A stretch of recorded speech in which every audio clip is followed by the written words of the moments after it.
Assalamualaikum warahmatullahi wabarakatuh.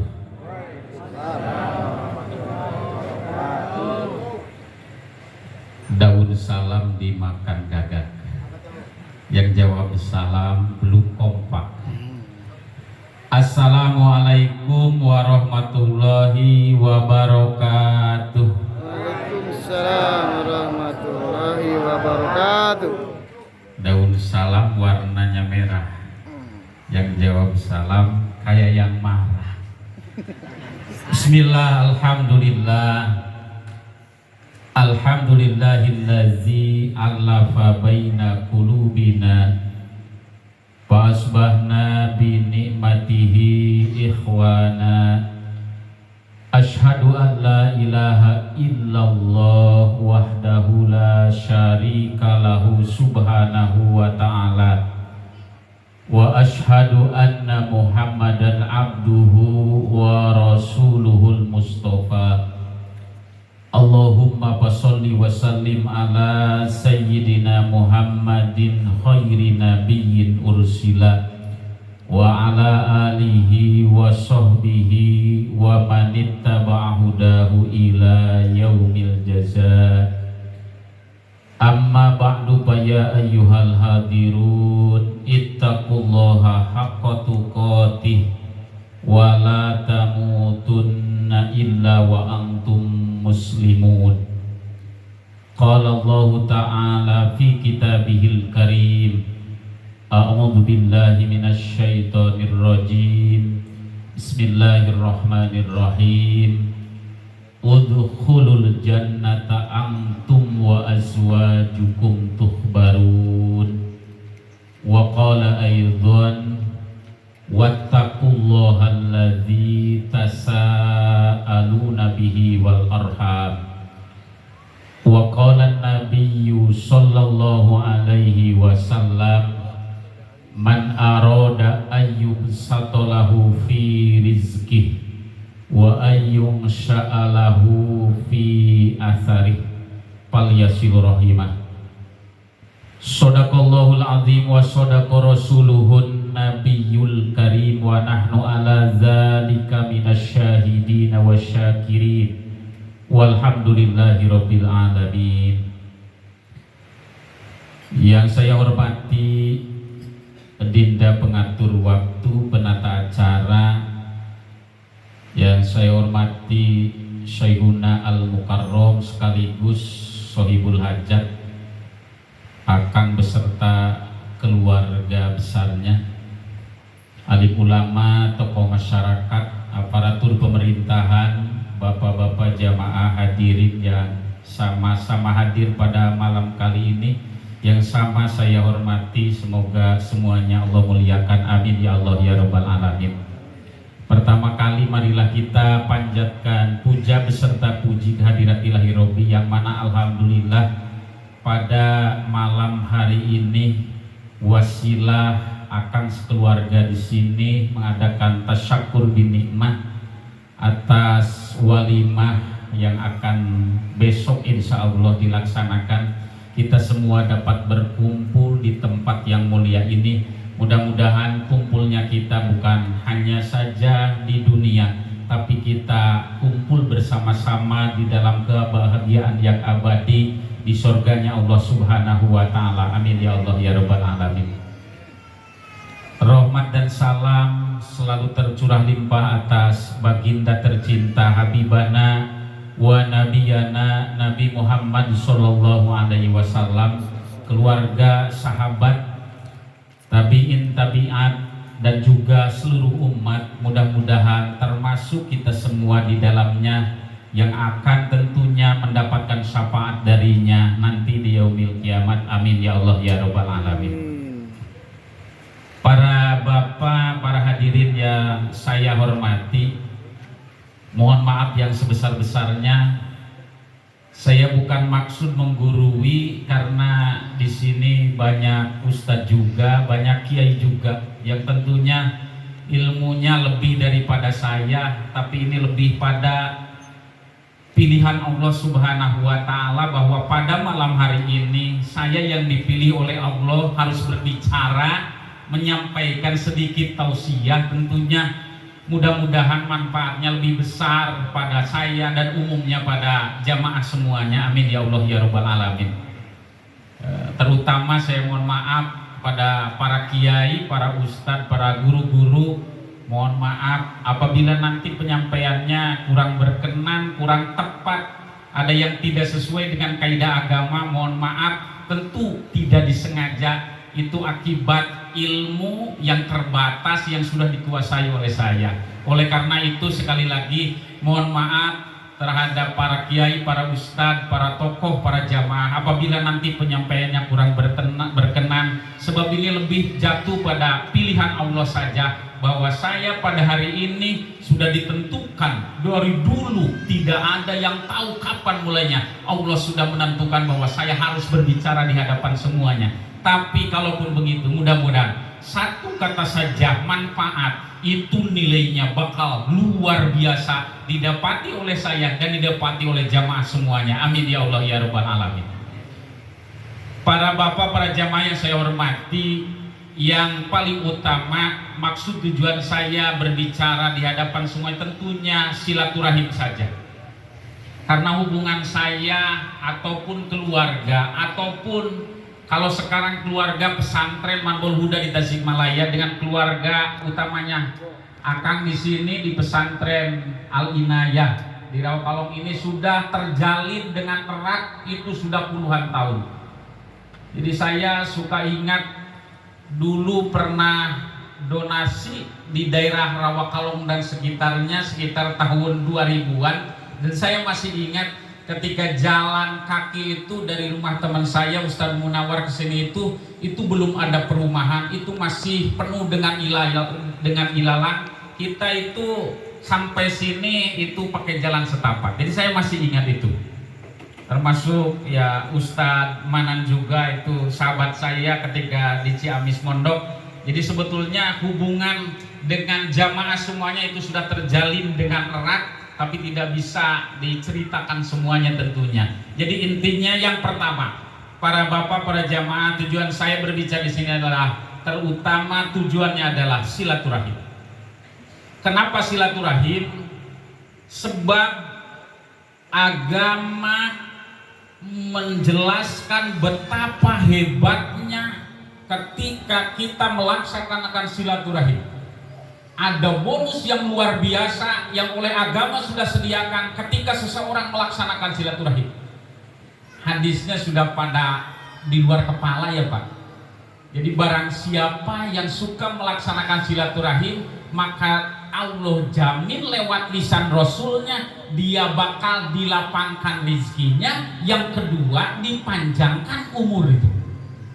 Itu para kiai, para ustadz itu paling populer yang jadi dasar bahan bahasan silaturahim itu hadisnya pasti itu keluar. Ya Pak Ustadz Abdul ya. Itu pasti keluar bahwa siapa yang rajin silaturahim, pertama Allah lapangkan rezekinya, yang kedua panjangkan umurnya. Tapi ada pertanyaan Pak, kenapa agama itu menerangkan lebih dulu dari bonus silaturahim itu tentang lapang rezeki, lalu urusan umur itu belakangan? Padahal kalau memakai logika kita bisa saja Rasul nggak apa-apa. Jadi kalau Rasul ngomong begini itu secara logika nggak apa-apa. Barang siapa yang silaturahim maka Allah akan panjangkan umurnya, lalu bakal lapangkan rezekinya. Nggak apa-apa secara logika. Ya Pak Ustadz ya. Tapi di hadis itu Rasul menerangkan orang yang silaturahim itu pertama kali disebut itu adalah dijamin oleh Allah bakal dilapangkan rezekinya, lalu yang kedua baru dijamin panjang umurnya. Itu pertanyaannya kenapa seperti itu? Karena agama itu Pak, setiap huruf itu ada rahasianya. Jadi jangankan kalimat satu huruf itu ada rahasianya. Itu kata para ulama, kitab yang 104 itu Allah kumpulkan seluruh maknanya di 4 kitab. Dan yang 4 kitab, Taurat, Injil, Zabur itu, Al-Quran itu dikumpulkan di Al-Quran. Dan Al-Quran itu yang 30 juz, Allah kumpulkan seluruh maknanya itu di surat Al-Fatihah. Al-Fatihah itu Allah kumpulkan maknanya di Bismillahirrahmanirrahim. Dan Bismillahirrahmanirrahim termasuk makna seluruh kitab yang Allah turunkan, itu Allah kumpulkan di baknya Bismillah. Tapi jangan juga ya Kang ya, kalau baca Quran bak-bak saja nggak boleh, karena dengan alasan seluruh makna kitab itu ada di bak. Baca Quran itu cuma baknya saja, bi sodaqallahul adzim, ya jangan juga, karena itu beda aturan Pak. Kalau baca sesuai aturan baca, kalau tentang kitab yang 104 dikumpulkan di bak, itu bukan berarti anjuran baca kitab itu cuma baknya saja, beda lagi bahasanya. Maka kalau ngaji itu harus benar, harus beres, karena kalau salah memaknai bisa jadi salah pengamalannya. Jadi titik tekannya bukan berarti membaca kitab itu cukup Pak, bukan itu. Menerangkan bahwa seluruh makna kitab Allah kumpulkan di bak, bukan berarti pengamalan pembacaannya cukup dengan bak, salah, beda itu. Para bapak yang saya hormati, ibu-ibunya nggak ada ya? Oh ada di belakang ya, ada. Tadi saya tanya ke Bapak Ustadz Munawar, kalau di sini ngajinya bapak-bapak doang ya? Iya. Apa emang duda semua? Ya enggak juga katanya. Kalau hajatan katanya bapak-bapak, tapi kalau maulidan itu ibu-ibu ada. Oh begitu. Kalau di Tasik maulidan syukuran itu pengajiannya suka ada bapak-bapak ibu-ibu ya. Ya mohon maaf ya, biasanya kan beda daerah, beda adat juga, nggak apa-apa. Jadi saya nanya juga nggak apa-apa ya Kang ya. Tadi nanya-nanya. Para bapak yang saya hormati, kembali lagi. Jadi kenapa agama itu menerangkan bahwa bonus silaturahim yang pertama itu dilapangkan rezeki, bukan dipanjangkan umur. Oh ternyata sesuatu yang sering terpikir, terlintas di pikiran kita itu bukan urusan umur, tapi urusan rezeki, betul tidak? Jujur saja, yang sering terlintas di pikiran kita itu bukan urusan umur, tapi urusan rezeki. Punten-punten para bapak, begitu menunggar ada undangan tasakuran malam Kamis ini sudah jauh-jauh hari, yang kepikiran itu parasmanan apa kematian? Sekali lagi, ada enggak yang jauh-jauh hari ketika oleh Akang diumumkan bahwa malam Kamis ada pengajian syukuran walimatul urus, ada enggak yang ingat atas kematian dirinya? Waduh, jangan-jangan saya malam Rabu juga sudah meninggal. Ada yang kayak begitu enggak pikirannya? Enggak ada. Yang ada apa? Aduh, malam Kamis gak usah makan di rumah, ntar aja di tasakuran. Kan begitu. Punten Bapak Juwe masih RW ya. Kebetulan anaknya itu di sana di Tasik. Pak RW saya tanya, pernahkah ada masyarakat yang bertanya, Pak RW, kalau saya mati ada yang ngurusin enggak? Ada yang nanya begitu enggak? Kalau yang nanya begini ada enggak? Pak RW, beras itu kapan lagi ya cairnya? Ada enggak yang kayak gitu? Ada enggak Pak? Jadi itu jelas fakta nyata, sesuatu yang sering terlintas di pikiran kita itu bukan urusan umur, tapi urusan rezeki. Betul tidak? Betul. Itulah hebatnya agama. Maka supaya kita itu besar hati, optimis hidup di dunia, maka apa-apa ibadah yang Allah tugaskan termasuk silaturahim, maka yang dijelaskan pertama itu adalah urusan rezeki, supaya kita itu optimis ya, besar hati bahwa hidup di dunia ini rezekinya sudah Allah jamin, dengan silaturahim saja Allah janjikan dilapangkan urusan rezekinya. Para bapak yang saya hormati, makanya kalau di kampung itu nggak tahu di sini, saya orang kampung kebetulan sebetulnya tetanggaan dengan Akang dengan Ece itu tetanggaan. Ece Kawali, Akang juga sebetulnya Kawali. Saya Panjalu, jadi Panjalu dengan Kawali itu tetanggaan. Jadi kalau pakai marga itu para bapak ya sebetulnya saya satu marga dengan Akang dengan Ece. Sudah tidak canggung lagi, kenapa? Karena kita satu marga sebetulnya. Jadi kalau ada apa-apa ya tinggal ngomong saja sama Akang. Kok satu marga dengan saya ya kayak begitu. Para bapak yang saya hormati, kalau di kampung itu kata orang tua dulu, kalau ada yang akan meninggal itu, kalau di kampung itu orang tua itu dari pagi itu biasanya suka mendengar burung cincuing atau kendasi itu sudah bersuara lantang dari pagi sampai sore. Kata orang tua dulu, wah ini kayaknya akan ada yang meninggal.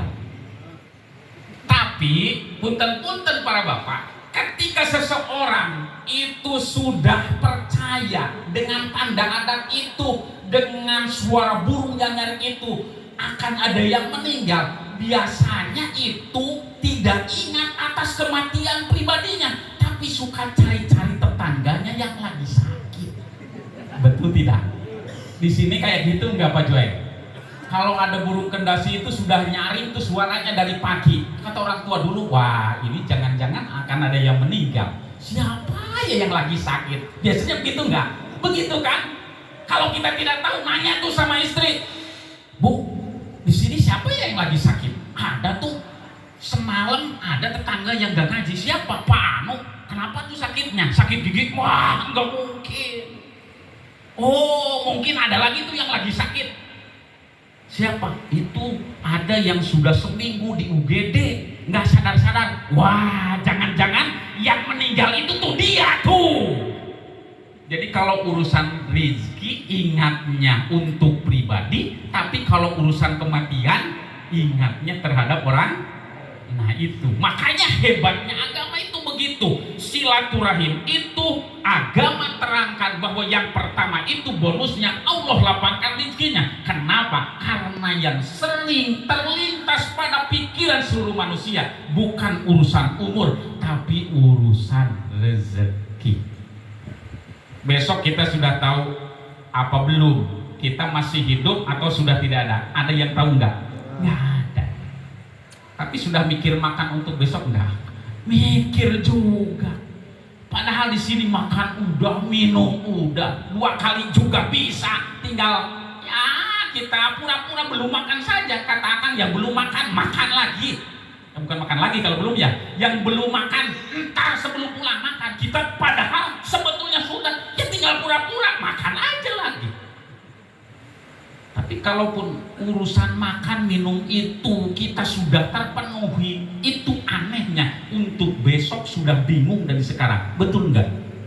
Nah itulah fakta nyata bahwa seluruh manusia setiap saat terbebani dengan urusan rezekinya. Maka agama peringan apapun ibadahnya, salah satunya adalah silaturahim. Allah jamin satu yang paling utama itu kata Rasul, Allah lapangkan rezekinya. Supaya apa? Supaya beban hidup kita di dunia ini terasa ringan. Karena urusan rezeki itu betapa mudah Allah datangkan. Dengan silaturahim saja Allah lapangkan rezekinya. Amin ya Allah.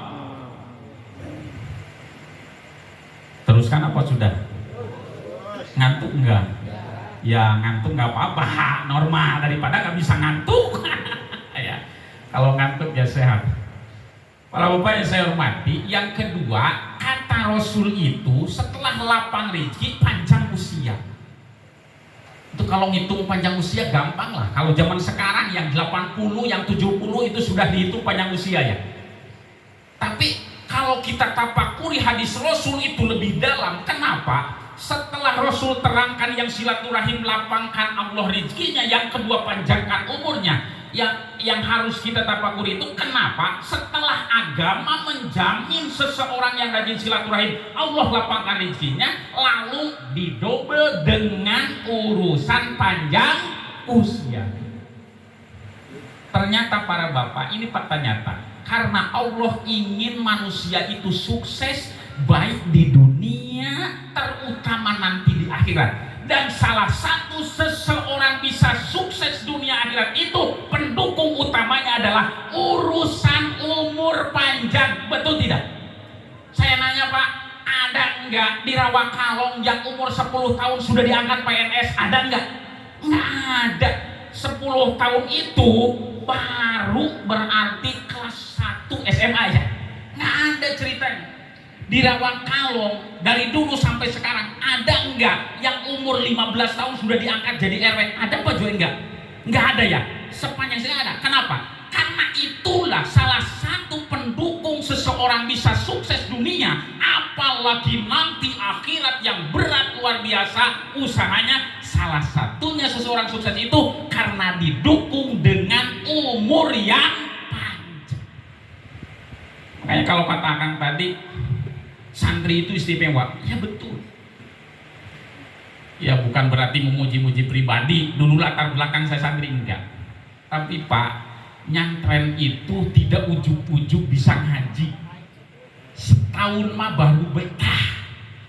Jadi kalau anak nyanten baru 1 tahun, jangan dulu ditanya jujama, ditanya jurumiyah. Wong kita juga tidak bisa. Macam-macam nanya jurumiyah, kita juga nggak bisa. 1 tahun itu betah di pesantren sudah untung.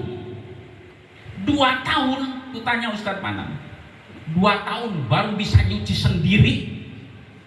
Iya kan? Apalagi zaman sekarang tuh. Ya, husnanya ada nggak? Ya tanya tuh Husna tuh, setahun itu dikit-dikit telepon sama Ece sama Akang sih. Kenapa? Ya belum betah.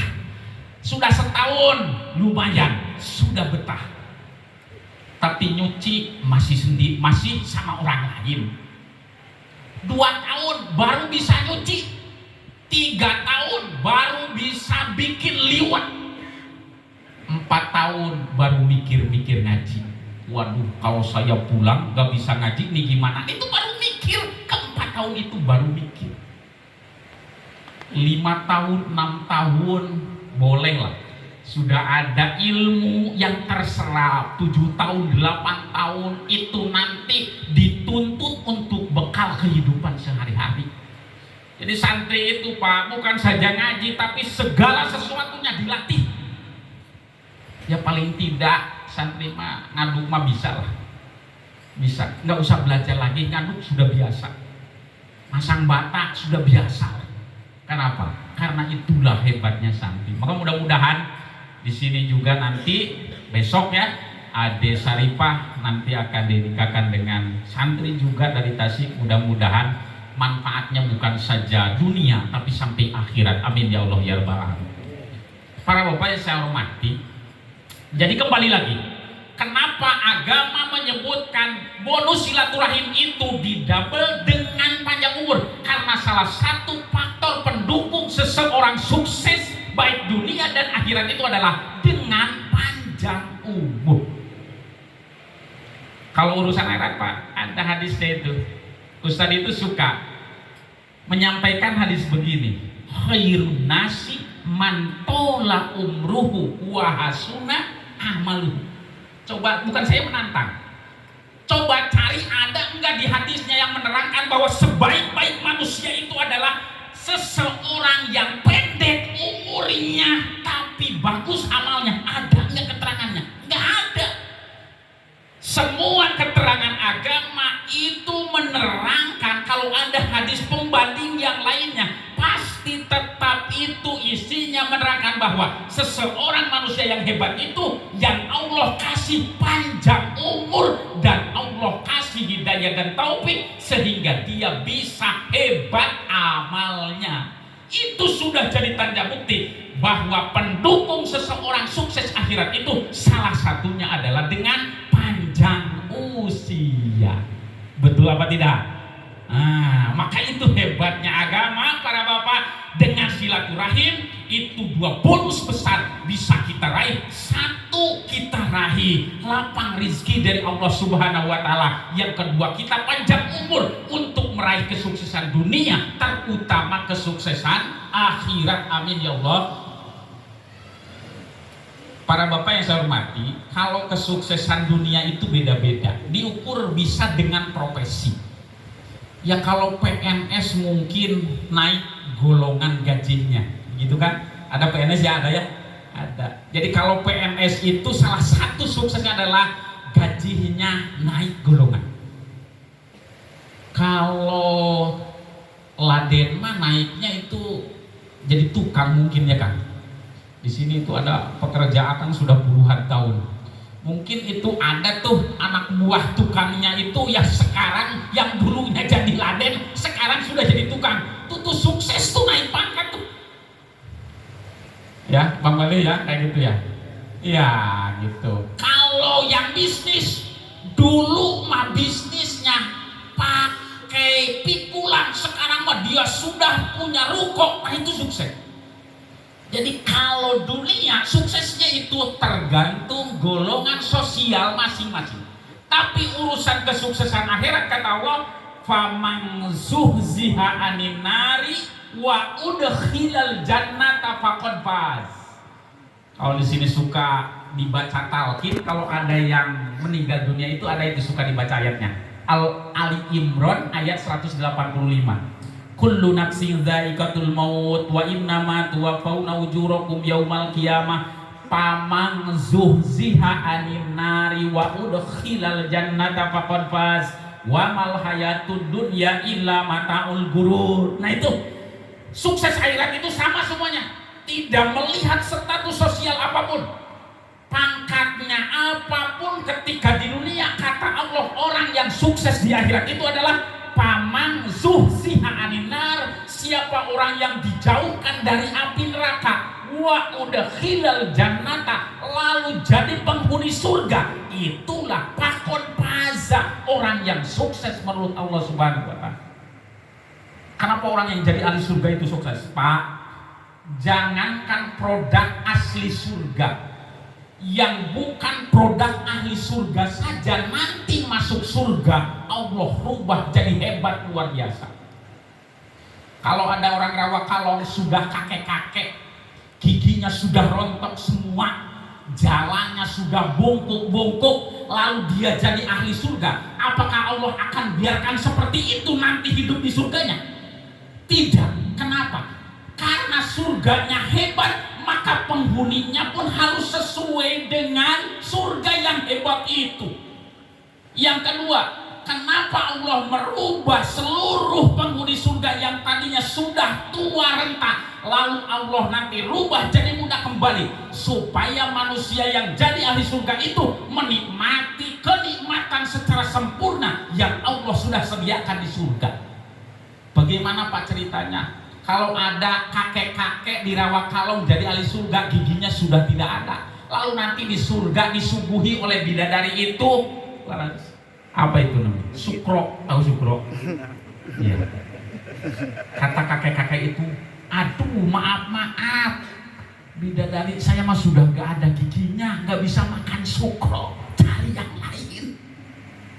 Kasih lagi tuh buah jamu yang masih mengkal-mengkal, tolak lagi, giginya sudah nggak ada, nggak bisa makan jamu yang masih mengkal. Kan itu. Lalu mau apa yang dimakan di surga? Semuanya ditolak. Maka dengan logika seperti itu, siapapun orangnya yang nanti jadi ahli surga, kalaupun dia sudah tua renta, nanti Allah rubah jadi muda kembali. Alasannya apa? Supaya bisa menikmati kenikmatan surga dengan sempurna. Kasih apapun oke. Kenapa? Karena saya muda kembali. Inna amsa'na hunna insya'a faja'alna hunna abkaron uruban atroba. Jadi jangan bingung Pak, sekarang sudah banyak yang terasa. Punten-punten kata Patin tadi, aduh ini lutut kalau duduk itu nggak apa-apa, tapi kalau mau dirinya itu tuh yang susah gemeteran. Itu di dunia. Kalau duduk nggak apa-apa, tapi kalau jalan lama-lama suka sempoyongan. Nah itu di dunia. Tapi nanti kalau jadi ahli surga, kata Allah, inna ansa'na hunna insya'a faja'alna hunna abkaron uruban atroba. Jadi mudah kembali supaya bisa menikmati kenikmatan surga dengan sempurna. Punten-punten Bapak Ibu, di surga itu manusia nanti Allah rubah kalau bentuk fisiknya ikut sama Nabi Adam. Kalau di kitab-kitab para ulama itu Nabi Adam itu ukuran tingginya sekitar 60 siku, 30 meteran lah. Kalau kalau urusan umurnya kata para ulama ikut ke Nabi Isa sebagaimana dulu Nabi Isa diangkat dari muka bumi ke langit, yaitu 33 tahun. Jadi kalau bentuk fisiknya ikut ke Nabi Adam, kalau umurnya ikut ke Nabi Isa alaihissalam. Ada pertanyaan lagi, Pak. Kalau nanti Nabi Isa turun dari langit lalu meneruskan ajaran Kanjeng Nabi Muhammad, sedangkan Nabi Isa itu kalau kita hitung, lihat aja di kalender, kan kalau Masehi itu dihitungnya dari kapan? Dari kelahiran Nabi Isa. Berarti Nabi Isa itu sudah berapa ribu tahun? 2022 tahun. Kebayang enggak? Orang sudah umur 2022 tahun, kira-kira fisiknya bagaimana? Kebayang nggak? Wah, sudah nggak kebayang. Mungkin sudah tinggal tulang saja dibungkus kulit ya. Kenapa? Umurnya sudah tua sekali. Tapi lihat di sejarah, nanti Nabi Isa turun ke bumi bisa melanjutkan dakwah Nabi Muhammad SAW. Itu menandakan berarti Nabi Isa kalaupun umurnya sudah ribuan tahun, tapi fisiknya bugar, sehat, tidak mengalami penyakit satu apapun. Nah, rahasianya itu apa? Karena Nabi Isa selalu makan makanan dari sorga. Maka itulah hebatnya makanan dari sorga. Tidak mengakibatkan penuaan dini. Beda lagi dengan makanan dunia, apalagi yang sekarang banyak campurannya. Umur 30 tahun gigi pinggirnya itu sudah gak ada. Maka kalau makan ngunyahnya itu di depan, kayak mermot, kayak kelinci. Kenapa? Giginya udah pada rontok. Kenapa? Itulah efek dari makanan dunia yang sangat berbahaya. Kalau makanan surga enggak. Nabi Isa ribuan tahun, tapi karena makannya makanan surga, maka mudanya itu sepanjang masa. Dan begitulah nanti hebatnya orang-orang yang jadi ahli surga, tidak akan mengalami penuaan. Kenapa? Karena makanan minuman surga tidak ada efek penuaan. Maka itulah yang dimaksud dengan kebahagiaan yang abadi. Seseorang jadi penghuni surga, fakon faja, dia betul-betul bahagia. Kenapa? Umurnya tidak akan menua, fisiknya tidak akan melemah. Kenapa? Karena makanan minuman surga tidak ada efek penuaan dini. Yang hadir ke tasyakuran ini makan sayur gajinya banyak, sudah tua, nanti besok mencret nggak karu-karuan. Kadang-kadang kan begitu ya. Kalau di surga nggak ada ceritanya. Kenapa? Hebatnya makanan surga itu begitu. Para bapak yang saya hormati, ada lagi yang paling hebat. Tapi saya mau nanya dulu, para bapak, kalau nanti masuk surga, saya tanya, ini sudah kemalaman nggak kan?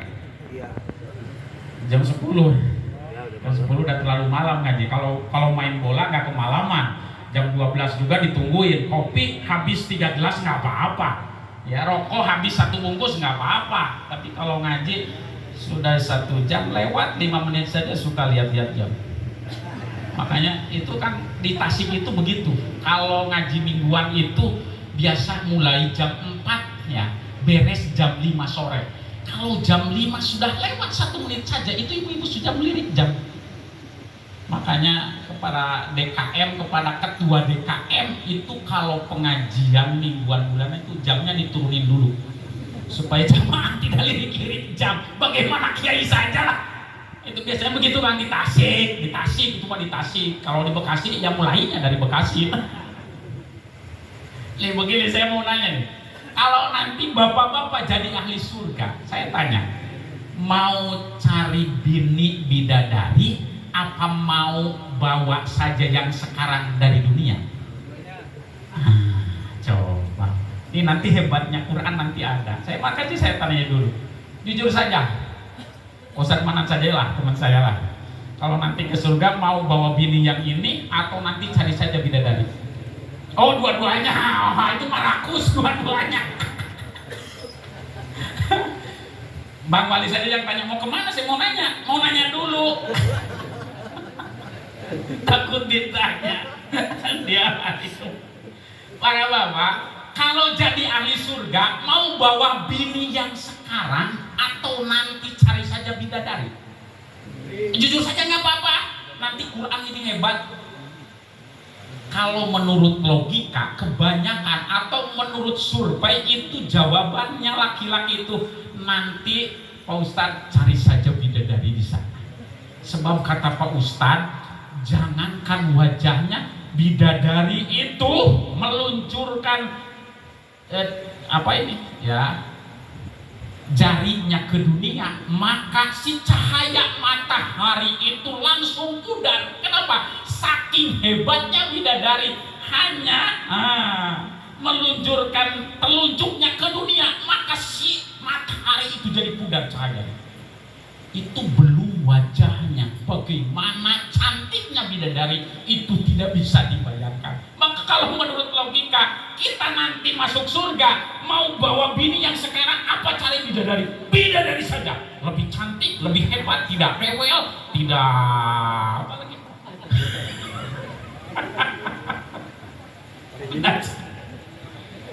Tapi ternyata Pak enggak, Quran itu hebat. Jadi ternyata itu di tampil gopilin itu ada. Kalau tidak percaya jangan salahkan saya. Salahkan saja yang ngarang tampil gopilin itu. Ketika pengarang tampil gopilin itu memaknai inna ansa'nahunna insya'a faja'alnahunna abgaron, ternyata itu ditafsir ayat tersebut oleh pengarang tampil gopilin dijelaskan. Inna nisa'ad dunya lati yadkhulnal jannata yabdulnal hurul in bi a'malihim.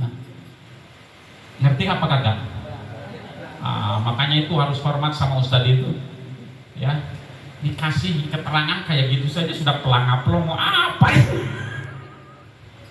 Punten, bukan maksud itu Pak. Nih, kita harus cinta terhadap orang soleh, dekat sama orang soleh, dekat sama orang berilmu itu bukan apa-apa. Tapi ada yang lebih daripada segala-galanya. Karena ditakutkan kita tidak mampu masuk surga dengan amal sendiri, maka kita bisa dituntun oleh orang soleh tersebut. Jangan macam-macam Pak. Wah, saya mengaji suka, sodako suka. Ini hajatan, kalau nggak ada saya nggak akan jalan. Ini acara, kalau enggak saya yang ngatur nggak akan jalan. Para bapak jamaah semuanya, nggak ada Pak. Al-Quran itu sudah memberi isyarat. Jangankan kita manusia biasa, Nabi Yusuf alaihissalam yang Rasul, yang Nabi, dia tidak sanggup andaikan harus jadi ahli surga mengandalkan amalnya sendiri. Lihat di surat Yusuf ayat 101. Anta waliyyi fid dunya wal akhirah tawaffani muslimau wa alhiqni bisolihin. Ngerti enggak lagi? Enggak ngerti lagi ya? Yang ke satu dulu tadi. Bapak-bapak hadirin jamaah yang saya hormati, ternyata kata para ulama, istri-istri kita yang dibawa dari dunia ketika dia berhak jadi penghuni surga itu bisa mengalahkan segala-galanya terhadap bidadari. Jadi istri-istri bapak yang sekarang sudah tidak karuan, ya, disebut putih enggak, disebut hitam ya enggak juga, ya pokoknya udah tidak karuan lah kalau bahasa kasarnya. Tapi kata para ulama, kalau istri-istri yang dari dunia ini jadi ahli surga, maka oleh Allah dirubah nanti bisa mengalahkan bidadari segala-galanya. Jadi bidadari dengan istri kita itu lewat semuanya. Makanya ibu-ibu jangan takut, yang penting solihah jadi ahli surga, maka nanti suami kita bakal lebih tertarik dengan kita sebab bidadari kalah segala-galanya. Satu itu keterangannya bisa dipertanggungjawabkan. Yang kedua tadi para bapak, Nabi Yusuf alaihissalam yang Rasul yang Nabi, dia tidak sanggup meminta terhadap Allah supaya jadi ahli surga mengandalkan amal sendirinya. Maka permintaannya terhadap Allah, tawaffani musliman, ya Allah matikan aku dalam keadaan muslim, wa alhiqni bisolihin, gabungkan aku bersama orang-orang yang soleh. Itu sepangkat Nabi Yusuf. Dia tidak berani menyodorkan amal pribadinya terhadap Allah. Dia lebih memilih, saya gabungkan saja dengan orang-orang soleh supaya nanti ke surganya lancar tanpa rintangan. Amin ya Allah. Jadi kalau ada jamaah di sini yang ngomong kayak begini, jangan didengerin Pak. Ngaji mulu diamalin tidak. Kalau ada yang ngomong kayak gitu, bagaimana? Iya ya, nah itu salah jawabannya. Iya ya, mending gak ngaji sekalian. Buat apa ngaji kalau nggak diamalin? Iya ya, nah itu salah. Makanya ngajinya harus beres. Bukan saja kita dapat ilmu lalu kita bisa amal atas dasar ilmu agama. Bukan itu yang paling penting. Tapi kita kenal dengan orang-orang soleh, kita dekat dengan orang-orang soleh, dan sudah tentu amal kita tidak mampu mengantarkan jadi penghuni surga. Nanti orang-orang soleh yang Allah suruh supaya menuntun kita masuk ke surganya. Amin ya Allah. Itu yang lebih penting. Jadi para bapak, yang paling penting itu dekat kita dengan orang soleh. Nanti ada jaminan kita dituntun oleh orang-orang soleh jadi penghuni surga. Kurang nggak? Keterangannya kurang nggak? Lihat di surat Ar-Ra'd ayat 23. Jannatu adni yadkhulunaha wa man sholaha min abaihim wa azwajihim wa dzurriyyatihim wal malaikatu yadkhuluna min kulli bab salamun alaikum bima sabartum fanikma uqbadar. Secara ringkas, nanti ada orang-orang yang amalnya tidak mampu mengantarkan jadi ahli surga, tapi karena dia ada hubungan erat dengan orang-orang soleh, maka orang tersebut jadi dituntun oleh orang soleh tersebut jadi penghuni surga Allah Subhanahu wa Ta'ala. Maka itu yang lebih penting, kita kenal dengan orang soleh, kita gabung dengan orang soleh, kita gabung di pengajian supaya kita nanti di akhirat dituntun oleh orang-orang yang soleh. Para bapak jamaah yang saya hormati, itu yang pertama. Itu masih silaturahim ya Pak. Lanjut nggak? Lanjut. Yang benar. Yang benar. Udah capek nggak? Terus. Enak kalau jawab terus. Satu lagi. Yang kedua. Itu silaturahim sudah. Yang kedua, tentang ibadah nikah itu Pak, kalau kita melihat keterangan agama, ternyata ibadah nikah itu salah satu deretan ibadah yang berat. Jadi kalau orang-orang yang tanpa ilmu ngomong ibadah nikah itu adalah ibadah yang paling enak, yaitu tidak bisa disalahkan juga. Tapi kalau menurut agama, kita kalau mau ingin menggunakan dalil agama bahwa ibadah nikah itu adalah termasuk deretan ibadah yang paling berat. Oleh agama itu beratnya ibadah nikah sejajar dengan ibadah haji. Ibadah haji itu Pak sekarang makin berat. Apalagi kemarin ada Covid, itu jadi makin berat. Jadi yang tadinya 5 tahun lagi jadi 7 tahun lagi. Terus tadi ngomong-ngomong sama Pak Tin, tadi katanya orang Indonesia itu nanti dibatas dengan umur yang 65 ke atas sudah tidak bisa munggah haji lagi. Jadi bagaimana yang sudah tua sudah daftar? Ya itulah beratnya ibadah haji, itu salah satunya itu. Nah makanya ibadah nikah itu beratnya kalau dilihat keterangan agama itu mirip-mirip beratnya ibadah haji. Pertama, perintah nikah dan perintah haji itu sama. Ada syarat khusus yaitu istitoah, ibadah lain tidak. Lihat ibadah haji. Walillahi ala nasi hijjul baiti man istata'a ilaihi sabila. Kalau disederhanakan, orang yang punya kemampuan khusus silahkan ibadah haji, yang istitoah silahkan haji. Jadi yang haji itu yang harus ibadah haji itu adalah yang istitoah. Lalu lihat perintah nikah, ya ma'syaros syababi manistato aminkumul ba'ah falyatazawwaj. Barang siapa pemuda di antara kalian sudah punya kemampuan khusus, silakan menikah. Maka perintah haji istitoah syaratnya, perintah nikah pun istitoah. Itu yang melatar belakangi kesamaan beratnya nikah dan haji. Pertama, perintah nikah harus istitoah, perintah haji pun harus istitoah. Yang kedua, Pak, bekal terhebat untuk ibadah haji itu kata Allah, wa tazawwadu fa inna khairaz zadi taqwa.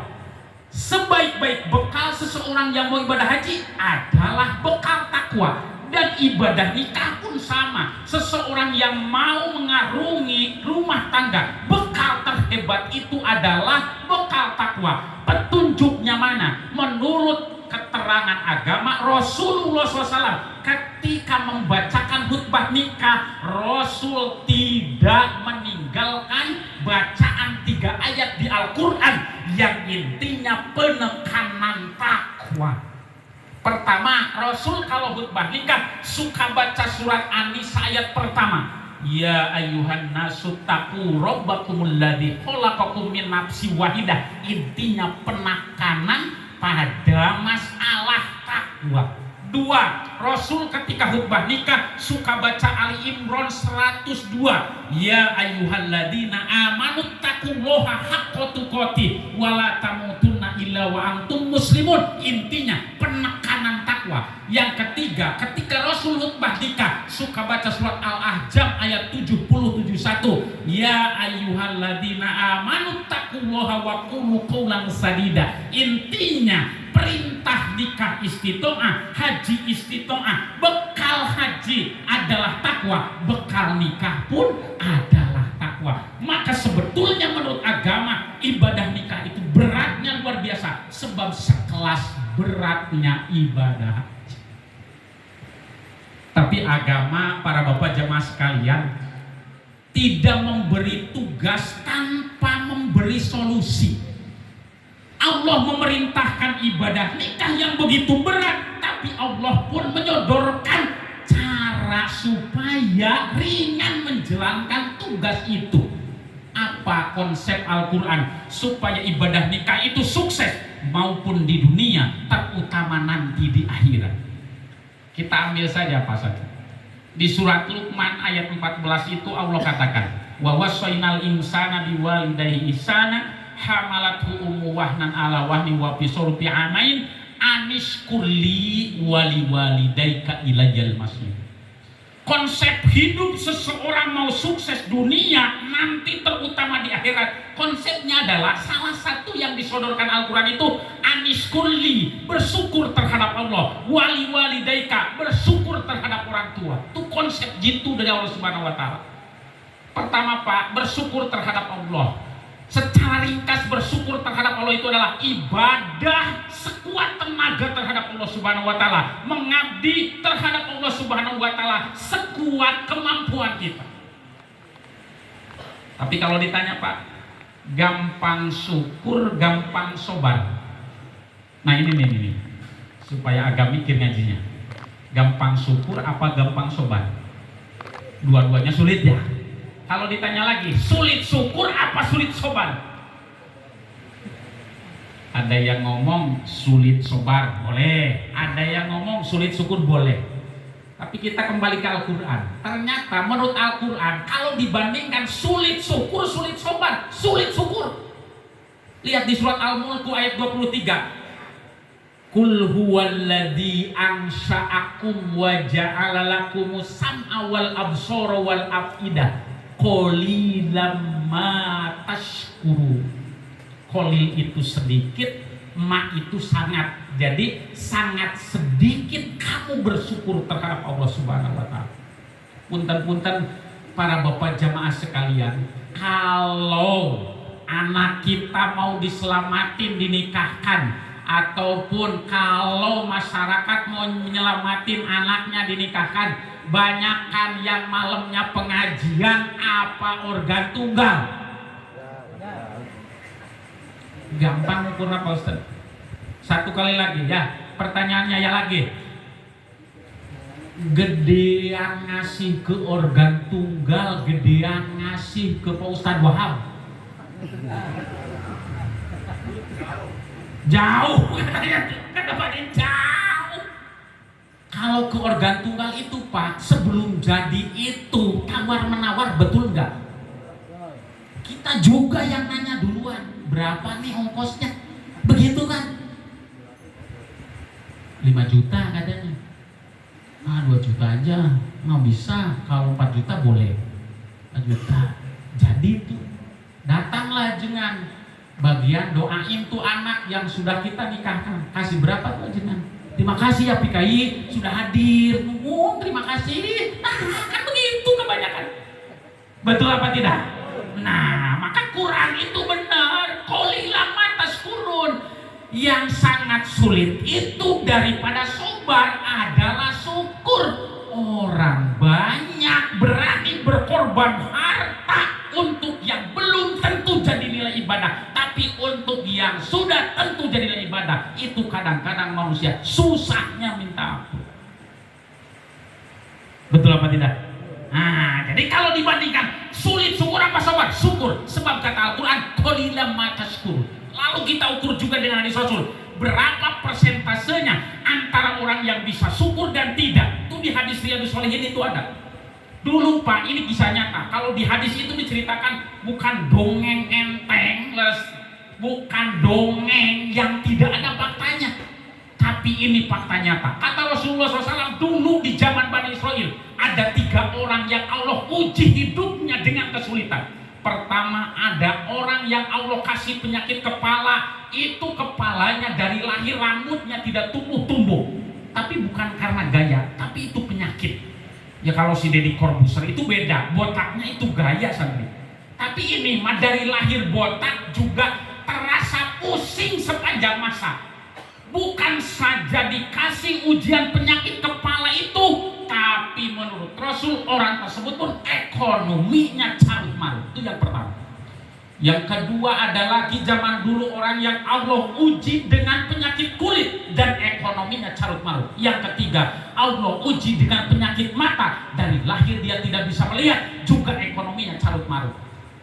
Tapi ketika dia dalam kesulitan masih bisa bersabar. Tandanya Allah mengutus Jibril turun ke bumi dengan menjelma seperti manusia biasa untuk menawarkan bantuan terhadap 3 orang tersebut.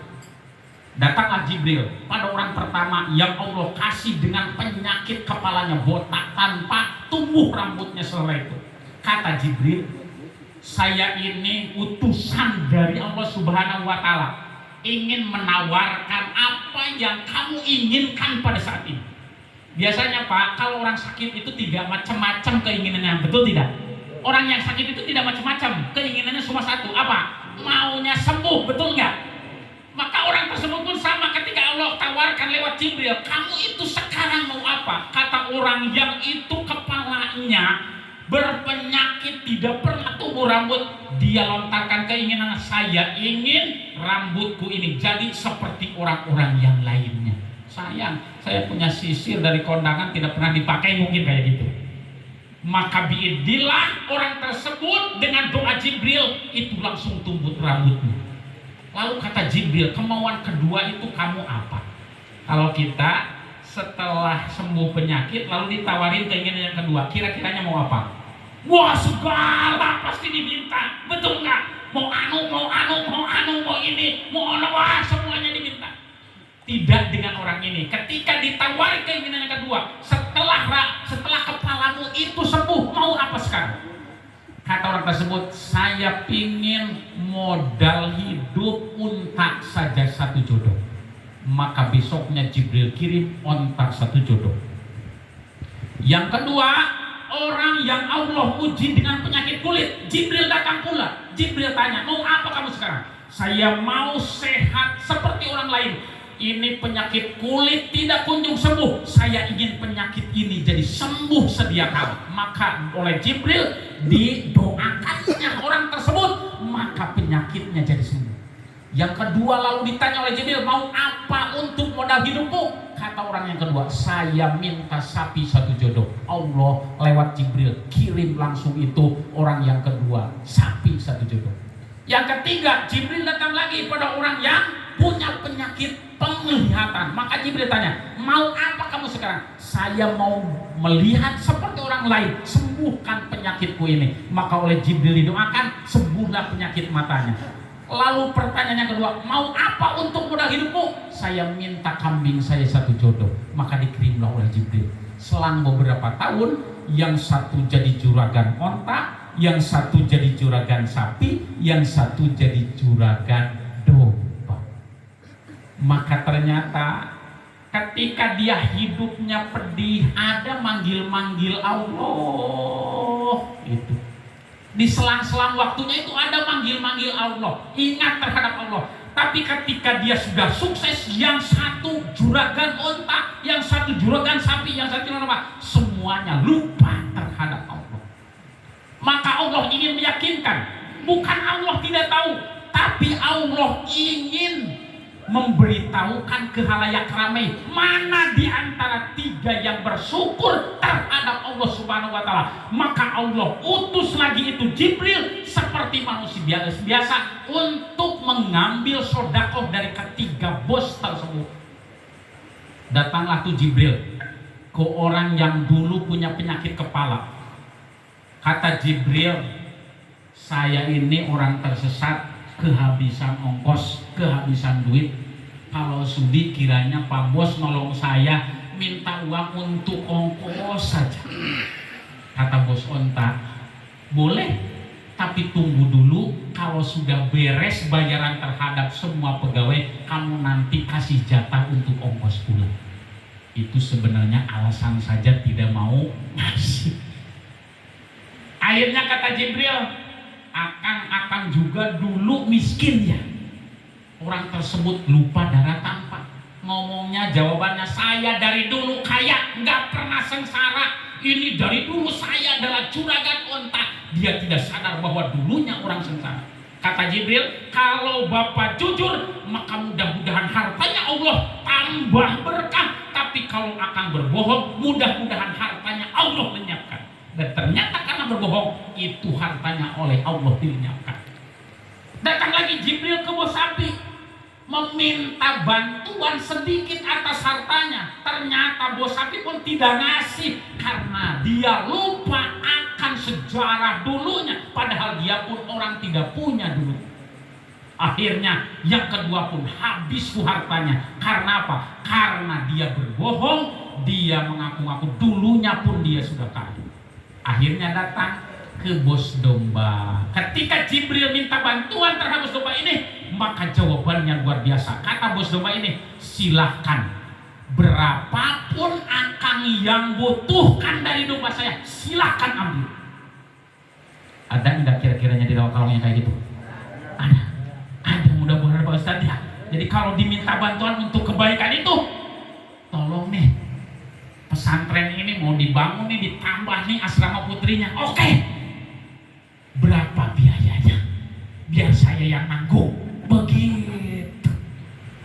Lihat Pak, di hadis ini yang 3, 2 menolak mengulurkan bantuan, dia menolak bersedekah. Hanya 1 yang sanggup bersedekah karena dia sadar diri dulunya pun dia tidak punya. Jadi kalau di persentase kata hadis, yang bersyukur itu adalah 1/3%.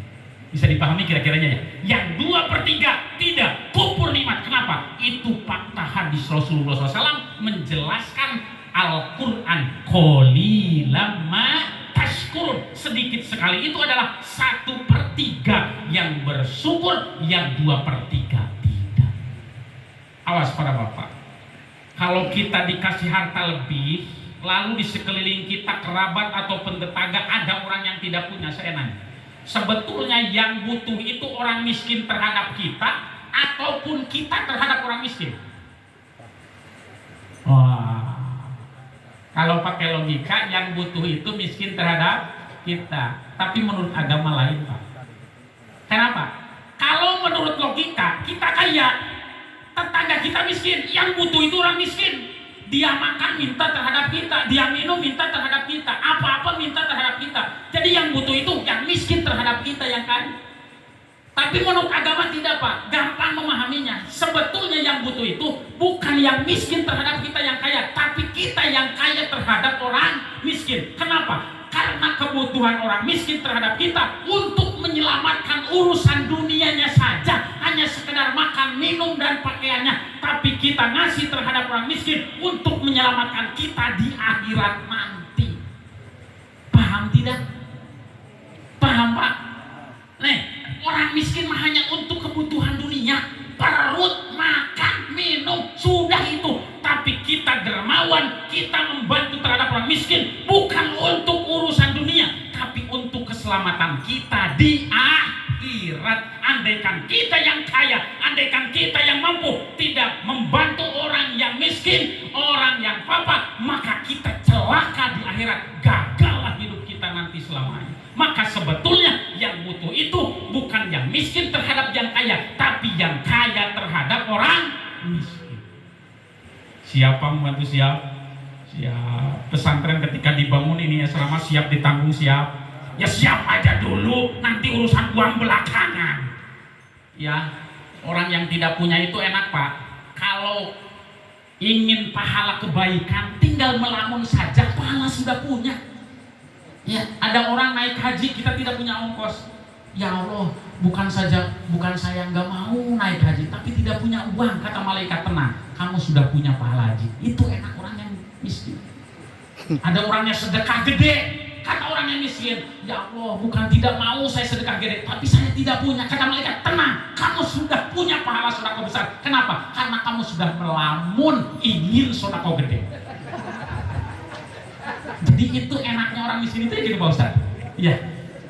Tapi ada cirinya, tandanya ada. Mana lamunan seseorang itu dibenarkan, di-ACC oleh Allah. Melamun haji, dia sudah punya pahala haji. Melamun sedekah gede, dia sudah pahalanya gede. Andai kata ketika dia punya rezeki kecil, dia dermawan dengan rezeki yang kecil itu, maka lamunan yang gedenya itu dibenarkan oleh agama. Tapi kalau melamun saja, punya rezeki kecil tidak berbagi, kata malaikat, bohong kau. Punten Kang, kemarin banyak yang cair tuh beras, ada yang 8 karung, 5 karung, ada yang nyampe ke pesantren enggak, Kang? Padahal nanem tidak, ya, ngegiling tidak, ya, menjemur tidak, ujung-ujung datang tuh 5 karung, tapi pas bersedekah lupa. Maka itu bukti Quran, qolilama tashkur. Itu berapa ya? Ya, jadi persentasenya 1/3 itu adalah orang bisa bersyukur, 2/3 lagi tidak. Nah, yang kedua masih lanjut atau sudah? Sebentar lagi lah. Yang kedua bersyukur terhadap orang tua. Begini saja, saking sulitnya terhadap bersyukur terhadap orang tua, Pak. Di Al-Quran itu ada 7 ayat yang mirip sekali bunyinya. Mirip sekali bunyinya. Pertama, saya sebutkan tapi agak cepat supaya cepat beres ya. Setuju ya berapa ya? Setuju sajalah biar cepat beres. Jadi konsep yang kedua itu kata Allah, walidaika, bersyukur terhadap orang tua.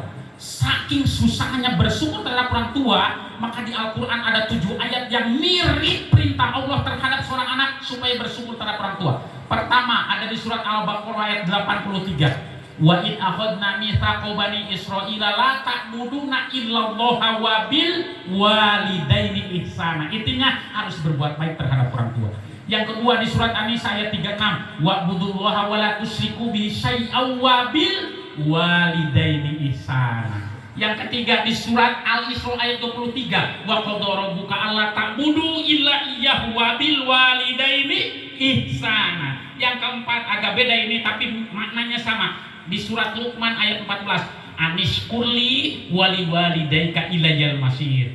Yang kelima ada di surat Al-An'am ayat 151, Qul ta'alau atlu ma harrama rabbukum alaikum alla ta'budu illallaha wa bil walidaini ihsana. Yang keenam ada surat Al-Ankabut ayat 8, wa wasainal insana biwalidayhi husna. Yang ketujuh ada di surat Al-Ahqaf ayat 15, wa wasainal insana biwalidayhi ihsana. Mirip-mirip kan? Perintah Allah seorang anak harus berbuat baik terhadap orang tua. 7 aja. Kenapa demikian, Pak? Nyaris di Al-Quran tidak ada perintah Allah untuk orang tua baik terhadap anaknya. Karena kata para ulama, li anal aba wal ummahati majbuluna ala syafaqati war rahmati wal aulada bi aksi dalika. Kalau orang tua untuk anak sudah tidak usah ditanya lagi. Tidak ada panas, tidak ada hujan, tidak ada capek. Yang namanya orang tua untuk anak, betul. Bahkan kadang-kadang orang tua itu suka berbohong demi kebahagiaan anak. Ada makanan tuh di rumah, ada mie instan, sudah direbus, anak nanya, Pak ini punya siapa? Punya bapak. Bapak sudah, padahal belum. Supaya apa? Anaknya merasa senang dengan makanan itu. Itu petunjuk Al-Quran bahwa kalau orang tua terhadap anak jangan ditanya lagi, semuanya untuk anak. Tapi urusan anak terhadap orang tua ini berat. Kenapa? Petunjuk di Al-Quran sampai 7 ayat menekankan anak supaya berbuat baik terhadap orang tua. Itu menandakan susahnya seorang anak berbuat baik terhadap orang tua. Maka jalannya apa? Anak harus dibekali dengan ilmu agama supaya anak nanti bisa berbuat baik terhadap orang tua. Jangan takut anak-anak nih santri nih, bentar lagi nih ada kisahnya nih. Seseorang yang hebat hikmahnya terhadap orang tua, nanti Allah sudah sediakan kesuksesan yang luar biasa. Dulu Pak, sebentar lagi nih supaya beres nantinya. Dulu itu di zaman Nabi Musa ada kasus pembunuhan, itu di surat Al-Baqarah. Terjadi kasus pembunuhan. Keluarga yang terbunuh itu ngadu terhadap Nabi Musa, wahai Nabi Allah, tolong cari siapa pembunuh keluargaku. Nabi Musa kesulitan. Kenapa? Nabi Musa tidak sekolah polisi, mau ngusut yang membunuh bagaimana? Nabi Musa tidak sekolah kepolisian. Ya kan menurut logika begitu. Maka Nabi Musa bertanya terhadap Allah, bagaimana ini caranya ya Allah? Saya bisa mengusut siapa yang membunuh keluarga itu. Tapi kata Allah, ente cari saja sapi, maka tinggal disembelih, sebagian anggotanya nanti ambil, pukulkan sama orang yang dibunuh itu, nanti Allah izinkan hidup lagi, tinggal tanya siapa yang membunuhnya. Wa idh qala Musa liqaumihi innallaha antadbahu baqarah, itu di surat Al-Baqarah. Tapi karena Bani Israel itu suka banyak nanya, jadi susah masalahnya. Kenapa? Karena Bani Israel nanya, sapinya yang sudah tua ataupun masih anak-anak, maka kata Allah yang sedang-sedang saja.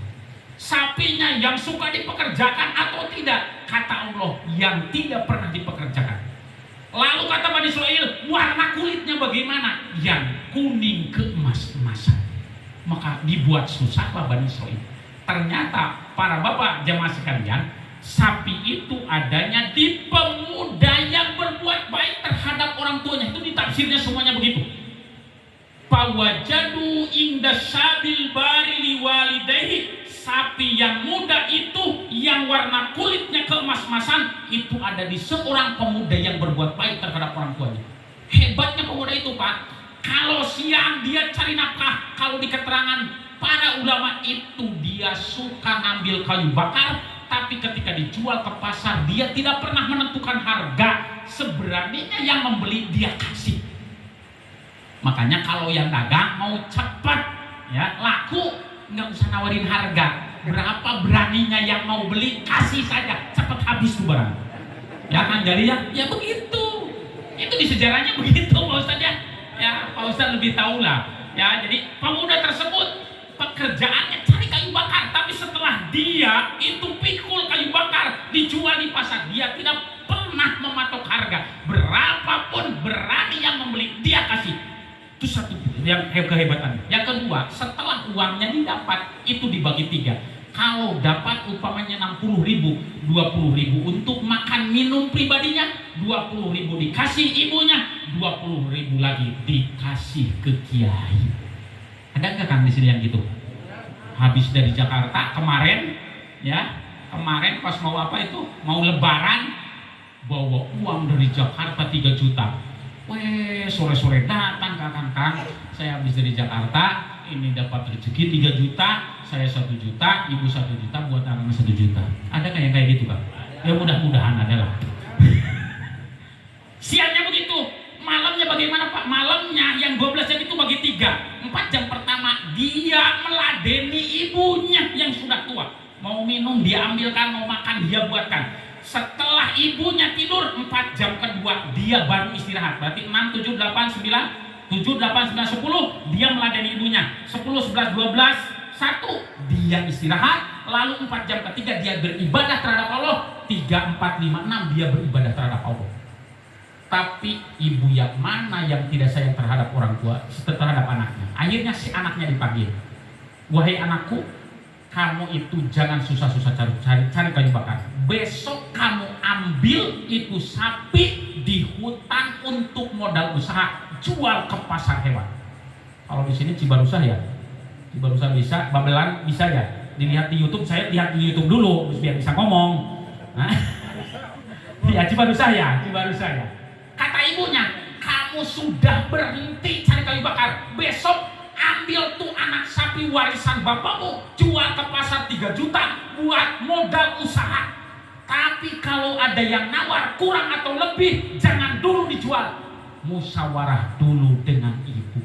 Besoknya itu bayangkan, dulu itu belum ada HP, belum ada kendaraan. Jadi dari Jawa Kalong itu anak sapi dibawa jalan kaki ke Cibarusah. Kebayang nggak?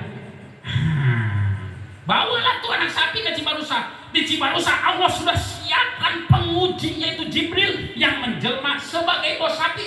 Kata Jibril, tanya tuh anak, wahai anakku, ini anak sapi mau dijual? Ya iya tentu Kang. Berapa kamu jual? 3 juta. Kata Jibril yang menjelma jadi bos sapi itu, wah masa kemurahan, saya mah berani 6 juta juga. Coba kalau pemuda zaman sekarang, kata ibunya 3 juta, kata yang mau beli 6 juta, kira-kira dijual nggak? Wah dijual. Sudah senyum-senyum belum pulang juga. HP ini Samsung second mah sudah bisa dikantongin nih. Tidak dengan pemuda ini. Sebab ingat terhadap pesan ibunya, kalau ada yang nawar kurang atau lebih, harus musyawarah lagi dengan ibu. Bayangkan Pak, belum ada HP, belum ada kendaraan. Akhirnya ini kisahnya sore ya Pak Ustadz ya, ada di tafsir-tafsir. Ini bukan bohong ini, tafsir manapun boleh ada itu kisahnya seperti itu. Dibawa lagi itu dari Cibarusah, dituntun lagi tuh anak sapi itu ke Rawa Kalong. Tanya tuh oleh ibunya, anakku kenapa anak sapi itu tidak dijual? Ibu, mama, ini sapinya nggak ada yang berani 3 juta. Berapa beraninya? 6 juta. Tolol kamu, kalau orang sini begitu kan? Bener nggak? Benar.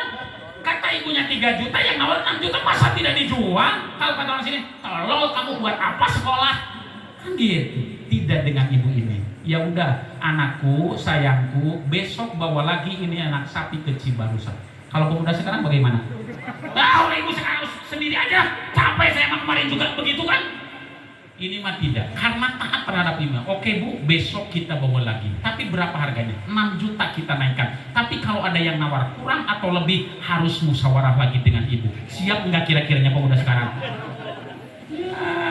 Itu. Bawa lagi tuh hari kedua, asli ini ceritanya Pak. Ini asli Pak, ini tidak dongeng-dongeng Pak.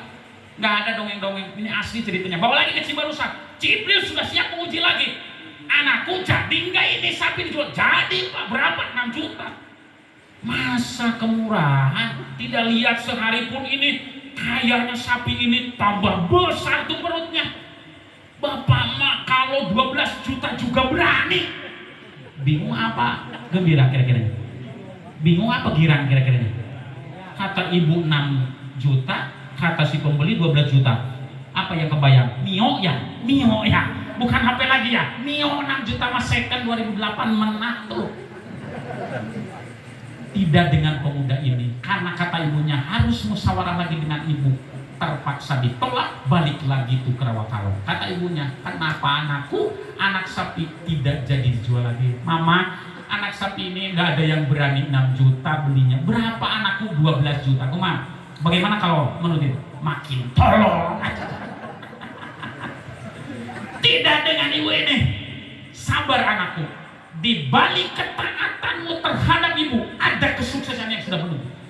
Besok sekali lagi jual anak sapi ini 12 juta. Kalau tidak berani 12 juta, bawa lagi pulang. Mau nggak kira-kira? Mau nggak ini? Suruh aja tuh lah tetangga biar kasih bonus 1 juta mah. Itu jangan, saya udah capek saya mau bu. Tidak dengan komunitas. Bawa lagi hari ketiga ke Cibarusah. Begitu datang ke Cibarusah, Pak, jadi sekarang dijual 12 juta. Kata Jibril buahnya, aduh, sekarang uangnya sudah habis. Kalau ngutang dulu boleh. Kata ini pemuda, aduh gimana ya, kita pulang dulu aja. Kalau kata ibu boleh, nanti dikasih. Kalau tidak, ya enggak, bawa pulang lagi. Kata si ibunya ditanya, kenapa itu sapi dibawa lagi? Orang yang mau belinya uangnya sudah kehabisan. Kata ibunya, tenang, di balik ketaatanmu terhadap ibu ada kesuksesan yang sudah menunggu. Lihat di tafsirnya Pak. Begitu itu sapinya tidak laku dijual, maka Bani Israel tadi kebingungan cari yang seperti sapi dimiliki oleh pemuda itu, yang kulitnya keemas-emasan, yang masih muda, tidak pernah dipekerjakan. Maka sampailah berita itu ke Bani Israel, maka Bani Israel itu jadi membeli anak sapi itu. Berapa Pak di tafsir? Pashtarauha bimil imiskiha dahaban, itu di tafsir Jalalain. Dia beli tuh sapi oleh Bani Israel itu, dibeli dengan emas yang bobotnya sama dengan bobot sapi itu. Paham nggak kira-kiranya? Jadi sapi itu dibeli dengan emas sebobot bobot sapi itu. Jadi kalau kita lihat sejarah, SBY atau Jokowi itu suka kurban ya. Rata-rata itu 1,3 ton. Jadi dibelinya sapi itu dengan emas 1,3 ton. Bisa ngitungnya kira-kira enggak? Ada parijal nggak yang suka bisnis parijal?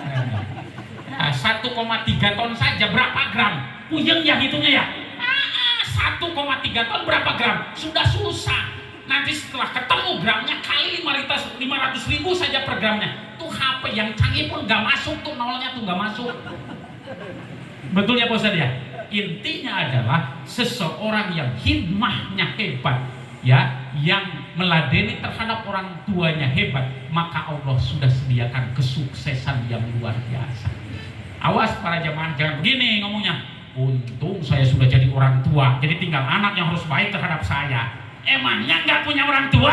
Ya punya semuanya. Kata Rasul, berbuat baik terhadap orang tua itu bukan saja ketika orang tua masih ada, tapi sudah tidak ada pun itu harus diperlakukan baik. Doakan dengan doa yang baik, lalu bersedekah atas nama orang tua, lalu sambung silaturahmi seperti orang tua kita silaturahmi, lalu muliakan sahabat-sahabat orang tua. Logikanya gampang Pak, karena mungkin bapak kita banyak dibantu oleh sahabatnya daripada kerabatnya, karena kita pun suka lebih berani terhadap sahabat daripada kerabat. Betul nggak?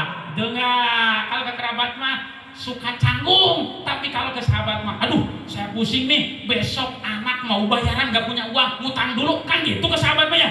Makanya hebatnya Rasul, kalau orang tua sudah tidak ada, mungkin saja kesuksesan kita dibantu oleh sahabat-sahabat orang tua kita. Maka kata Rasul, doakan dengan baik, sambung silaturahmi seperti orang tua menyambung silaturahmi, muliakan sahabat-sahabat orang tua, sebab mungkin sahabat orang tua banyak membantu orang tua kita mensukseskan kita. Lalu yang ketiga, yang keempat adalah tadi sambung silaturahmi yang sudah disambung oleh orang tua. Mudah-mudahan para bapak hadirin jemaah sekalian, pertama silaturahim kita berhasil, dunia akhirat Allah sudah cadangkan bonus yang luar biasa. Yang kedua, sukses dunia akhirat kita dengan cara beribadah secara maksimal terhadap Allah dan berbuat baik terhadap orang tua. Amin ya Allah ya Rabbal alamin.